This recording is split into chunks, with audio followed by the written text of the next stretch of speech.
1,000 people from India have applied for political asylum in Austria. For several months, there was no other country with more asylum seekers here. How would you explain that? Well, I mean, I don't know the numbers. If you say so, I have to take you at your word. But my sense is that when it comes to irregular migration, sometimes, you know, because these are done by syndicates and gangs, you never know where they end up with. I think what's important is not what happened in the past. It is that we have a commitment to ensure that movement and mobility is legal. We would like a regime, an agreed regime for that. It's good for the global workplace. It's good for the Austrian economy. And we have, that's one of the outcomes of my visit to Vienna. Another outcome is that you have assured Austria's foreign minister that India will take back all of its citizens who will not get asylum in Austria, which will probably be almost 100%. How fast will this happen?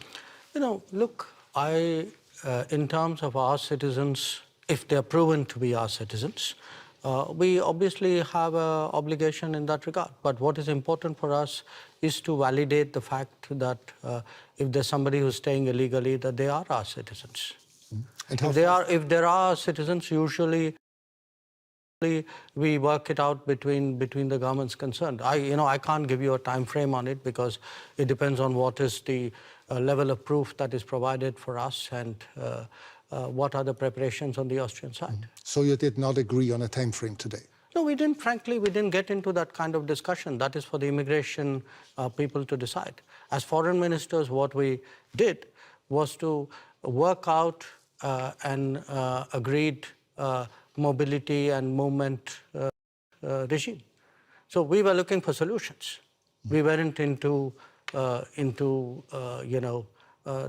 details of returnees' problem. That there are other people whose jobs it is to do that. Let's talk about the war in Ukraine. As you are well aware, the whole world noticed that India, as a very influential country, has never publicly condemned Russia's assault and invasion into a neighboring country. Why is that so? Can you really be neutral in a war for which obviously one side bears all responsibility? Well, look, I think in international relations, you have sometimes very complicated situations.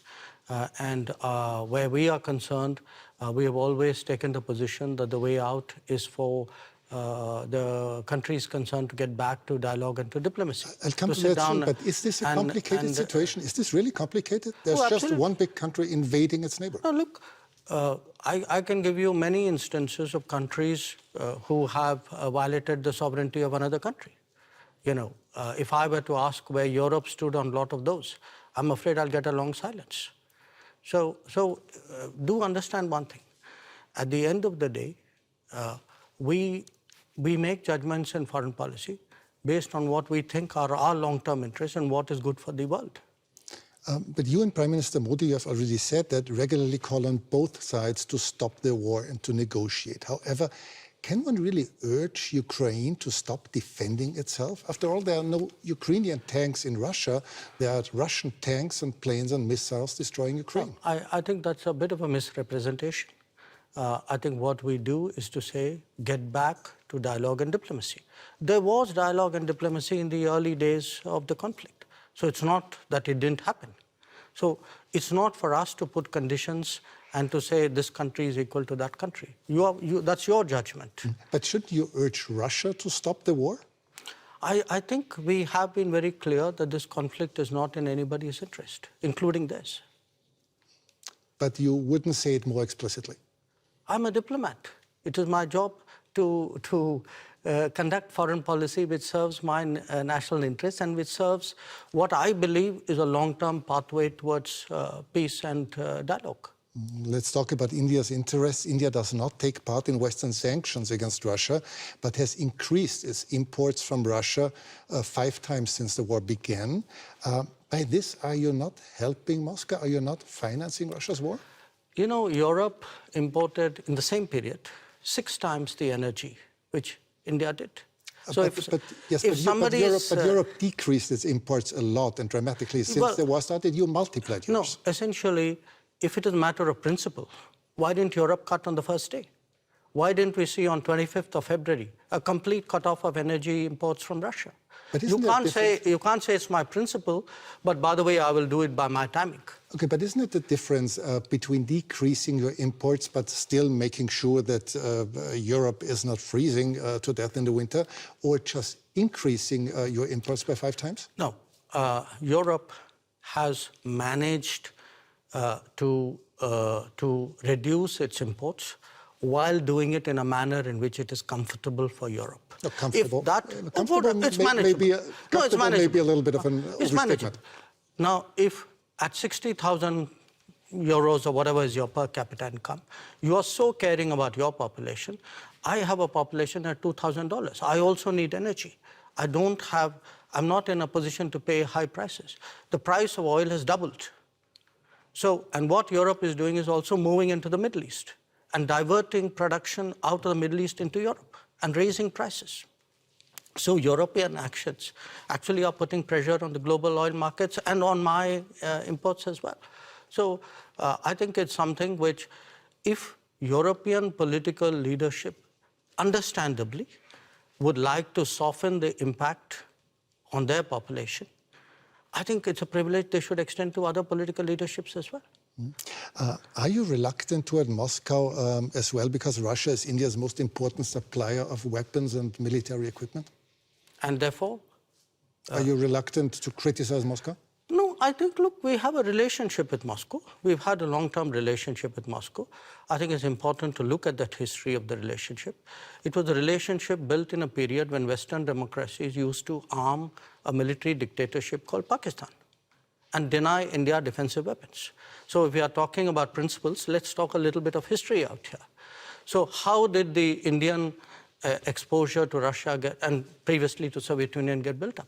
Because the Western democracies, for whatever reason, decided that their natural partner in our part of the world was a military dictatorship. Would you consider India an ally of Russia? No, I think India doesn't. We are an independent country. We do not define ourselves or perceive ourselves in alliance terms. That's very much a Western terminology. It's not a term that we use. Before you said you're a diplomat, but several weeks ago you called Pakistan, your neighbor, the epicenter of terrorism. Well, I did it again today without using the word Pakistan. Yes, and this doesn't sound very diplomatic, does it? No, because you are a diplomat doesn't mean you're untruthful.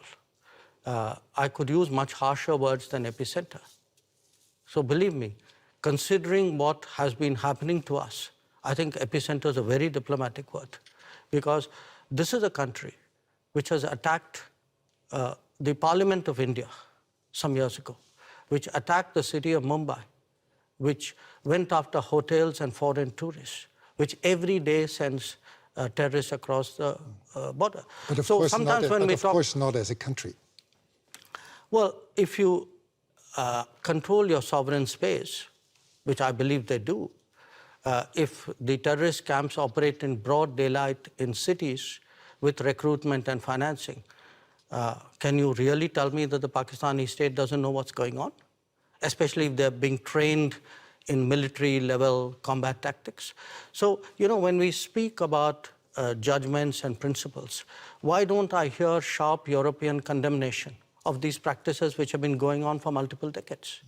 Does the world have to be concerned that there someday will be a war between India and Pakistan?